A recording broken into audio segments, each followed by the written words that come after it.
Namaskar. What's it like to be a monk? Actually, in our association, there are two types of roles that one can play. The role of a monk or nun, and the role of a family person. And there are different rules that apply for each of these two roles. And of course, meditation is basic to both of these practices, or both of these roles. But I'd like to explain more about monk life today.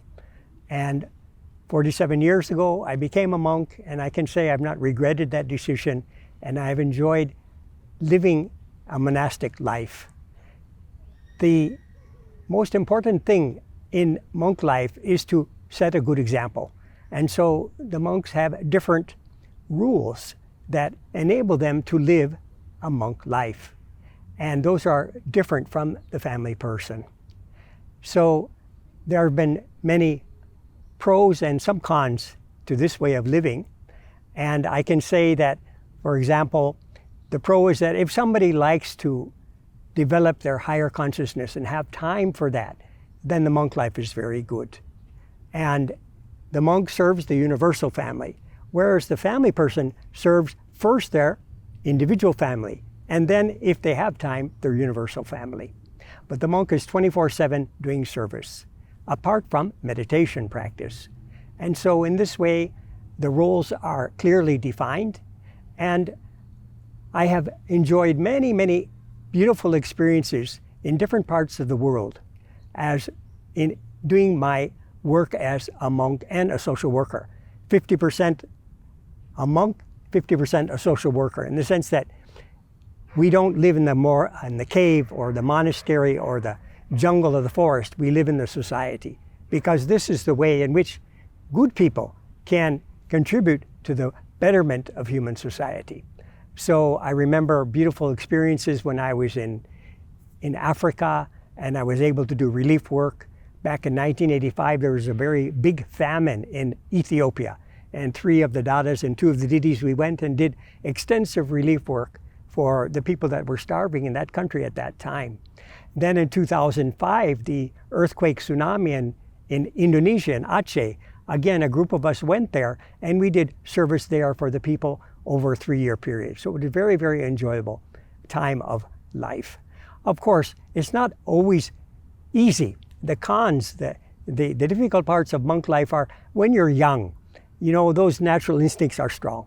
And so it's important to follow the rules that help us to maintain celibacy, especially fasting 4 times a month, then the sattvic vegetarian diet, yoga postures, the asanas kaushiki, and different rules that we follow that help us to live this celibate life and be good examples for others to follow.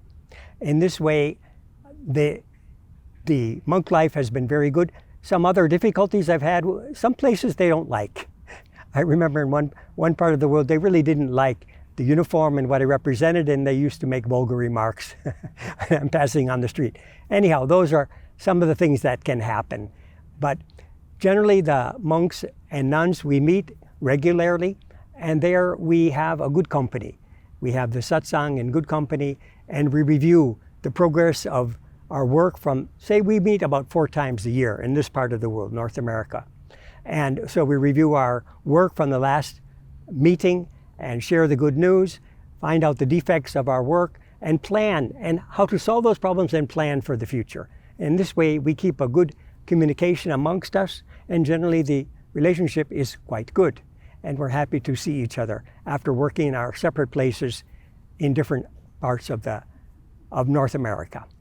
And then, so daily routine. A monk has different daily routine. For myself, I'm more involved in teaching aspect. So I might be having a class, I might be giving online seminar, attending retreat, advising people for their health, helping to solve, relationship problems, different activities every day. But in the morning, an early wake up, take a shower, meditate, do the yoga postures, the Tandava, the Kaushiki dance, and then take breakfast. And then again, before lunch, meditation, before dinner, meditation, and before night, 4 times a day is all the monks practice meditation. So, but some of my colleagues, they run schools. They run children's homes. They run, they're involved in organic farming. They may be producing something from those foods that they grow. And so different activities, and so their schedules may be different from mine. But we all have specific schedules where we dedicate time for the meditation, and outside of that, we dedicate it to work, service. And so in this way, we keep the balance between our inner work and our outer work. So this is a little bit about monk life. I hope you could understand some of it. And please ask any questions in the chat. We'll be happy to answer it. And I'd like to close by saying that because of your contributions and your donations and support, we're continue to do these talks and presentations about spirituality, meditation, inspiration, and so on. And if you'd like to help, the link is in the video below this video. There's a link in the description. And I'd like to thank you very, very much for your support. Namaskar.